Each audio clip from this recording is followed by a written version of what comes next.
বাংলাদেশের এ যাবৎকালের সবচেয়ে ব্যয়বহুল বাড়ি হিসেবে আলোচনায় উঠে এসেছে সিলেটের কাজী ক্যাসল নামক বাড়িটি।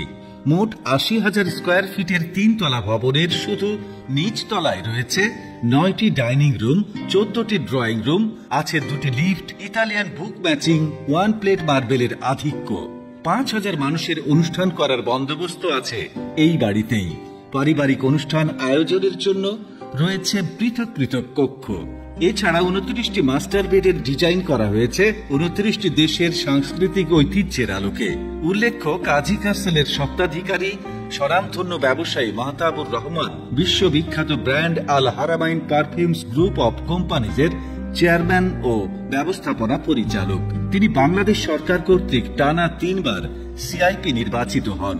সিলেটের মেজরটিলাস্থ ইসলামপুর আবাসিক এলাকায় প্রায় ৮ একর জায়গার উপর নির্মাণ করা হয়েছে বাড়িটি।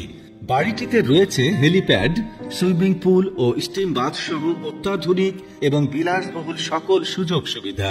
মনোমুগ্ধকর বিলাসবহুল বাড়িটি তৈরি করতে ২৫০ শ্রমিকের ৮ বছর সময় লেগেছে। কাজ করেছে ৪টি দেশের ৪ নির্মাণ প্রকৌশলী প্রতিষ্ঠান।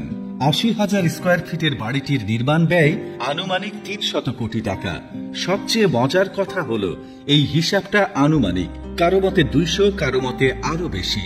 এ ব্যাপারে মাহতাবুর রহমানের বক্তব্য হলো, এ বাড়িটি আমি নিজের জন্য তৈরি করেছি, কোনো হিসাব করি নাই।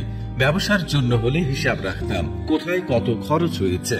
তিনি আরো বলেন, লোক দেখানো নয়, ৫১বর্তী পরিবারের সবাইকে এক ছাদের নিচে নিয়ে আসার জন্যই আমার এই উদ্যোগ। তো বন্ধুরা, কেমন লাগলো আজকের ভিডিও সেটা কমেন্টে জানিয়ে দিন, আর ভালো লাগলে লাইক দিন, শেয়ার করুন।